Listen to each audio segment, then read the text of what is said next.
Assalamualaikum warahmatullahi wabarakatuh. Kami dari kelompok 6 di sini akan mempresentasikan makalah tentang komunikasi fundraising dan tingkat keberhasilan program. Saya Vera Elva Ramadan. Saya Nurlu Aili. Dengan rumusan masalah yang pertama, bagaimana pengertian fundraising, bagaimana komunikasi dalam fundraising, apa saja yang menjadi acuan tingkat keberhasilan program, bagaimana metode agar program bisa berhasil, dan tujuannya adalah untuk mengetahui bagaimana pengertian fundraising, untuk mengetahui komunikasi fundraising, untuk mengetahui apa saja yang menjadi tingkat keberhasilan program, dan yang terakhir untuk mengetahui metode program. A. Pengertian fundraising. Fundraising merupakan istilah dari penggalangan dana yang dilakukan dalam upaya membantu masyarakat yang membutuhkan. Fundraising diartikan sebagai kerangka konsep tentang suatu kegiatan dalam rangka penggalangan dana dan daya lainnya dari masyarakat yang akan digunakan untuk membiayai program dan kegiatan operasional lembaga sehingga mencapai tujuan. Sedangkan menurut Suparman, fundraising diartikan sebagai konsep dalam upaya pengembangan usaha-usaha sosial. Jadi fundraising dapat diartikan sebagai konsep penggalangan dana dari masyarakat baik individu, organisasi maupun badan hukum guna mempengaruhi masyarakat sehingga timbul rasa kepedulian serta motivasi untuk mendonorkan sebagian hartanya demi terwujudnya tujuan sosial. Fundraising terdiri dari 3 kategori, yaitu mengakses sumber dana atau daya. Mengakses sumber dana atau daya ini dapat berupa harta bergerak maupun tidak bergerak dari masyarakat. Yang kedua, menciptakan sumber daya atau dana. Menciptakan sumber daya atau dana yang baru dari aset yang sudah ada melalui produktivitas aset tersebut. Mendapatkan keuntungan dari sumber daya. Keuntungan ini diambil dari sumber non-moneter seperti kerelawanan atau volunteer, barang peralatan, barang brand image, lembaga, dan sebagainya. Fundraising dalam suatu lembaga maupun organisasi memiliki peran yang sangat penting yang tidak bisa dihindari lagi. Disebabkan aktivitas fundraising menentukan masa depan suatu lembaga, suatu organisasi. Dari fundraising inilah suatu lembaga bisa meningkatkan kredibilitas atau image suatu lembaga dalam masyarakat. Kegiatan galang dana atau fundraising memang penting, namun hal tersebut akan sulit untuk berhasil jika mengabaikan prinsip-prinsip dari fundraising itu sendiri. Padahal prinsip tersebut sebagai berikut. Pertama, harus meminta. Donatur biasanya memberi donasi kepada yang diminta meski tanpa mengharapkan imbalan.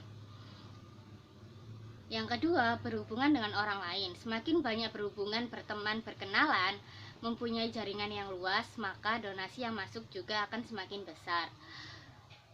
Ketiga, menjual di sini dimaksudkan untuk menunjukkan kepada calon donatur bahwa ada kebutuhan yang membutuhkan uluran tangan dan meyakinkan bahwa hal tersebut penting sehingga orang mau berdonasi pada kampanye tersebut. Kepercayaan dan hubungan masyarakat.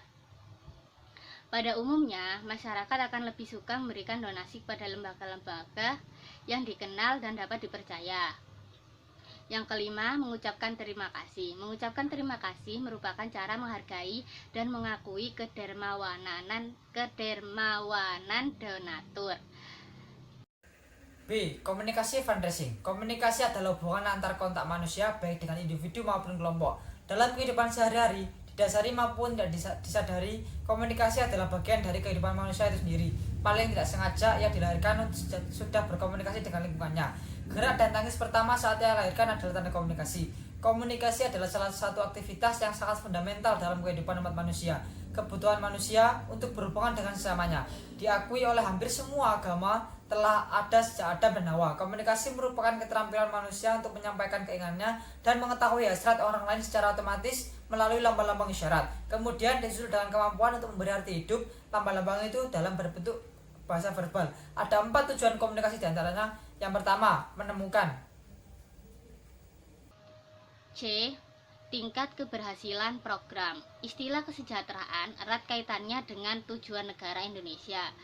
Negara didirikan, dipertahankan, dan dikembangkan untuk kepentingan seluruh rakyat, yaitu untuk menjamin dan memajukan kesejahteraan umum. Hal ini secara nyata tertuang dalam pembukaan Undang-Undang Dasar 1945 berbunyi, kemudian daripada itu, untuk negara membentuk suatu pemerintah, negara Indonesia yang melindungi segenap bangsa Indonesia dan seluruh tumpah darah Indonesia, dan untuk memajukan kesejahteraan umum, mencerdaskan kehidupan bangsa, dan ikut melaksanakan ketertiban dunia berdasarkan kemerdekaan, perdamaian abadi, dan keadilan sosial. Maka disusunlah kemerdekaan kebangsaan Indonesia itu dalam Undang-Undang Dasar Negara Indonesia.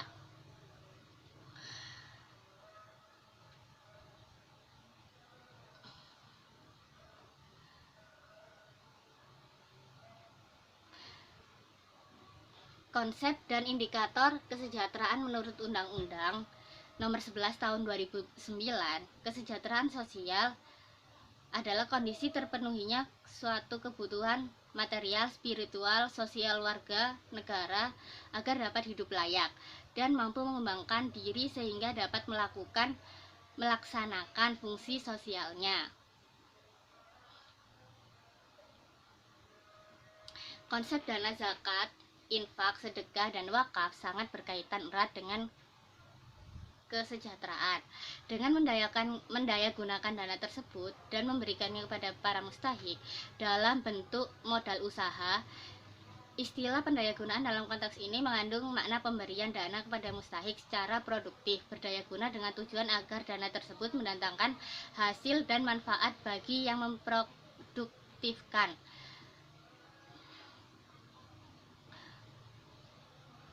Untuk pendayagunaan dana zakat, bentuk inovasi distribusi dikategorikan dalam 4 bentuk, yaitu distribusi bersifat konsumtif tradisional, yaitu zakat dibagikan kepada mustahik untuk dimanfaatkan secara langsung seperti zakat fitrah.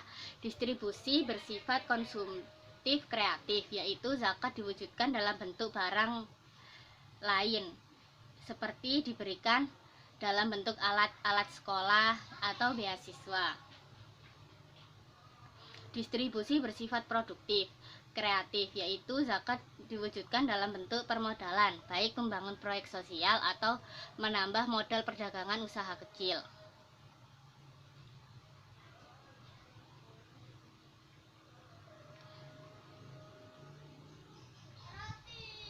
Sedangkan dasar-dasar pemberdayaan masyarakat adalah mengembangkan masyarakat, khususnya kaum miskin, kaum lemah, dan kelompok terpinggirkan, menciptakan hubungan kerjasama antara masyarakat dan lembaga-lembaga pengembangan, memobilisasi dan optimalisasi penggunaan sumber daya secara keberlanjutan, mengurangi ketergantungan, membagi kekuasaan dan bertanggung jawab, dan meningkatkan tingkat keberlanjutan. D. Metode keberhasilan program. Memahami dengan baik cara masyarakat menyumbang sama juga dengan mendapatkan kata kunci sebagaimana penggalangan sumber daya dan dana efektif dari masyarakat. Setidaknya 80% pekerjaan penggalangan sumber dana dan dana dari masyarakat telah terlaksana apabila seorang fundraiser telah berhasil memetakan metode ini, utamanya terhadap donatur potensial mereka. Dalam sesi inspirasi kali ini kami akan mengkaji beberapa metode orang menyumbangkan sumber daya dan dana mereka untuk memetakan sebagaimana sebaiknya menggalang sumber dana dari masyarakat yang efektif. Setidaknya ada 17 metode menyumbang masyarakat yang dilakukan atas motif agama dan non-keagamaan. Sumbangan tersebut tidak hanya berupa uang, tetapi juga natura, tenaga, keahlian, jaringan, dan sebagainya. Para donatur ini biasanya menyumbang ketika diminta secara langsung dengan motivasi agama, belas kasihan, solidaritas sosial, dan kepercayaan kepada sang peminta atau organisasi peminta. Secara umum, metode yang menyalurkan sumber dan dana tergambar sebagai berikut. Yang pertama, event atau kegiatan. Event atau pelaksanaan kegiatan di masyarakat merupakan ajang yang sering digunakan untuk dermawan untuk bersosialisasi dan menyumbang. Tidak mengherankan bahwa di negara-negara yang menggalangkan sumber dana mereka telah terorganisasi dengan baik, secara rutin menggelar event dalam berbagai bentuknya untuk menggalang dana. Acara tersebut dapat berupa lelang, rama, tama, lomba, konser musik, dan sebagainya.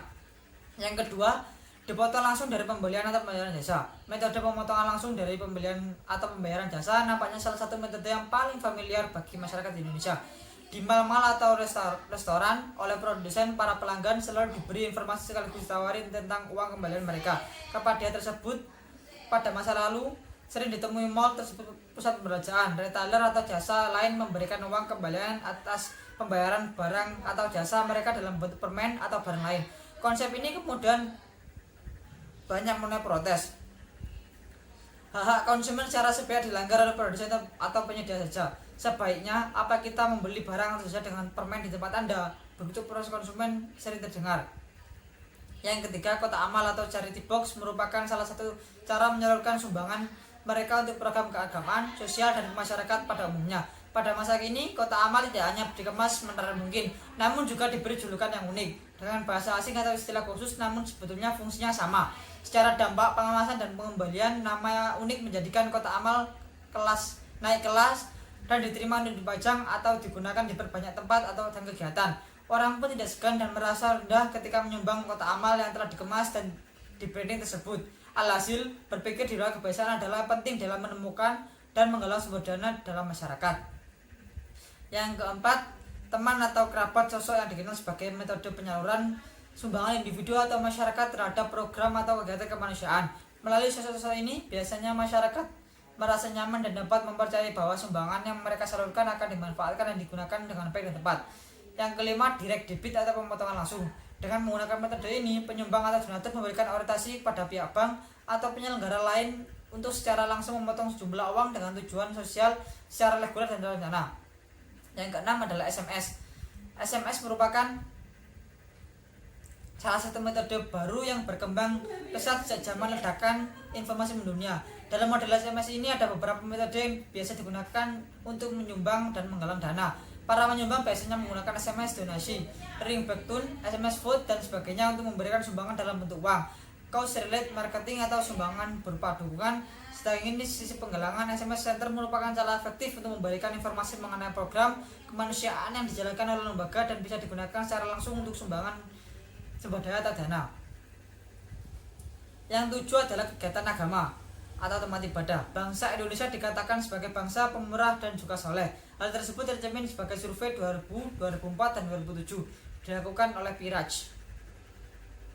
Sebagian besar para penyumbang termotivasi untuk memberikan sumbangannya untuk kealasan agama atau kegiatan yang terkait dengan keagamaan. Mereka menyumbang tidak hanya di hari-hari khusus ibadah, tetapi juga di berbagai tempat yang menggalang sumber daya dan dana untuk keperluan agama. Namun tempat ibadah dan dalam kegiatan ibadahlah kebanyakan para dermawan Indonesia tersebut memberikan sumbangannya. Yang kedelapan adalah canvassing outdoor. Para donatur memiliki kecenderungan untuk memberikan sumbangannya melalui metode ini. Mereka datangi secara langsung terjadwal dan melalui perjanjian pertemuan tertentu. Selain dimotivasi karena permintaan, orang menyumbang melalui metode ini juga dimotivasi karena telah merasa dibutuhkan dukungannya. Yang kesembilan, permintaan via surat, email, SMS broadcasting. Permintaan langsung melalui surat cetak atau surat elektronik merupakan salah satu metode menggalang sumber dana dan tertua. Permintaan melalui surat ini selain untuk menggalangkan hubungan dengan donatur yang telah menyumbang menjadi jaringan, tetapi juga bisa menggalang donatur baru. Seperti metode penggalangan dana yang lain, harus diberikan pengemasan dan kapan surat ini sebaiknya disampaikan kepada donor atau calon donor yang ada. Ada pepatah, sentuhlah hatinya maka pikiran dan dukungannya akan menjadi milik Anda. Yang ke-10, canvassing publik. Metode ini menyumbang sering dijadikan penyaluran kemauan mereka. Biasanya dalam acara-acara penggalangan sumber dana yang dilakukan di tempat umum dan dengan sesar masyarakat, para donatur bisa mengerti dan mengenal berbagai kegiatan yang bisa mereka dukung dan bantu intervensinya. Bentuknya dengan sumber daya dan bisa lakukan berupa uang, pembelian barang, atau kerelawaan. Yang ke-11, kegiatan amal. Kegiatan amal yang dilakukan oleh individu, lembaga sosial, dan kelembagaan agama merupakan salah satu metode masyarakat yang memberikan sumbangannya. Selain bentuk sosialita, mereka juga tertentu untuk memberi komitmen kehidupan yang lebih baik untuk semua orang. Kegiatan amal yang biasa diadakan misalnya adalah bazar, bakti sosial, dan sebagainya. Yang ke-12, tempat kerja. Tempat kerja merupakan salah satu favorit para penyumbang untuk menyalurkan sumber daya dan dana mereka. Maka tidak heran bila beberapa lembaga sosial dan kemanusiaan seperti YDSF merekrut para karyawan atau orang tertentu untuk menggalang dana sumber daya dan dari para pekerja kantoran. Hasilnya ternyata tidak mengecewakan. Bahkan setiap bulan atau kegiatan sejumlah dukungan mengalir rutin dengan jumlah yang cenderung meningkat. Yang ke-13 adalah payroll giving. Metode menyumbang dengan memberikan orientasi kepada perusahaan untuk memberikan sekian ratus dan sekian ribu rupiah atau jumlah tertentu per bulan dalam jangka waktu tertentu. Di banyak perusahaan dengan organisasi skema ini berhasil menjadi alat penggalangan sumber dana. Telepon. Yang ke-14 adalah telepon. Banyak donatur potensial kemudian memutuskan menyumbang setelah mendapatkan kontak telepon dari lembaga sosial atau penyelenggaraan dana kemanusiaan. Penggunaan telepon dalam fundraising merupakan cara tua namun efektif dalam menggunakan sumber daya dan dana. Metode telepon ini meminta dukungan kepada para pendukung atau donatur lama.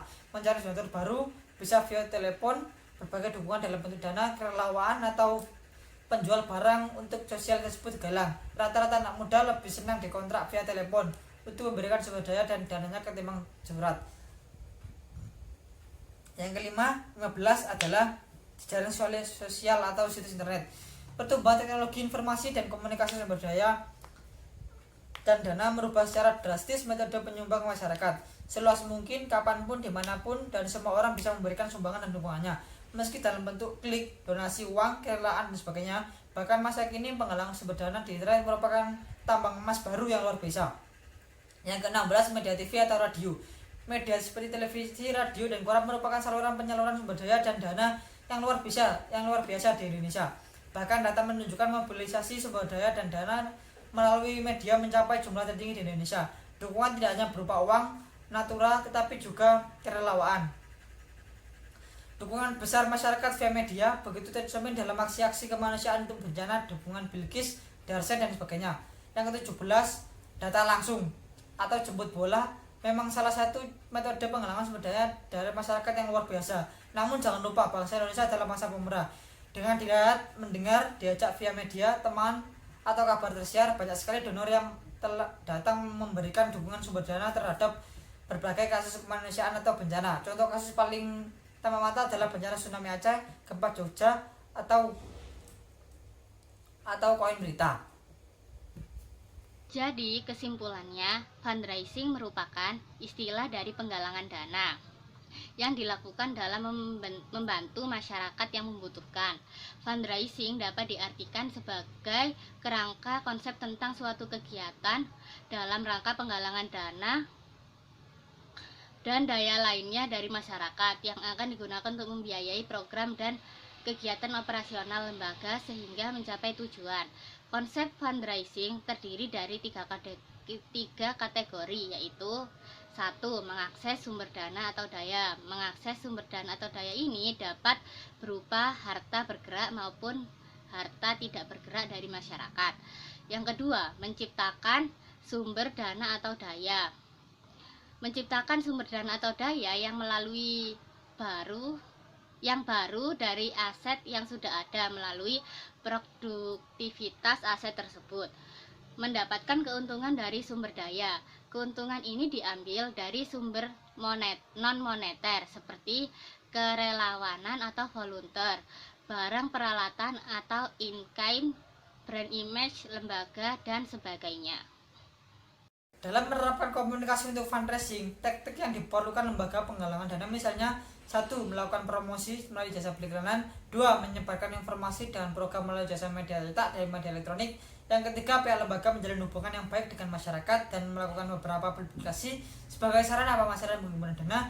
Yang keempat, mengadakan personal selling berupa penjualan dan pemasaran secara langsung. Yang kelima, mengadakan evaluasi secara bulanan, tahunan terhadap strategi yang berjalan tidak sesuai dengan target atau penjualan perusahaan. Mendistribusikan hasil pengumpulan dana kepada mustahik pada hakikatnya merupakan hal yang mudah, tetapi perlu kesungguhan dan kehati-hatian. Dalam hal ini, jika tidak berhati-hati, mustahik zakat akan semakin bertambah dan pendistribusian dana akan menciptakan generasi yang pemalas. Padahal, harapan dari konsep dana adalah terciptanya kesejahteraan masyarakat dan perubahan nasib muzaki baru yang berasal dari mustahik. Maksudnya, nasib mustahiki tidak selamanya tergantung pada dana. Karena itu, untuk keperluan pendistribusian dana diperlukan data mustahik baik yang konsumtif maupun produktif. Sekian video presentasi dari kelompok 6, kurang lebihnya mohon maaf. Wassalamualaikum warahmatullahi wabarakatuh.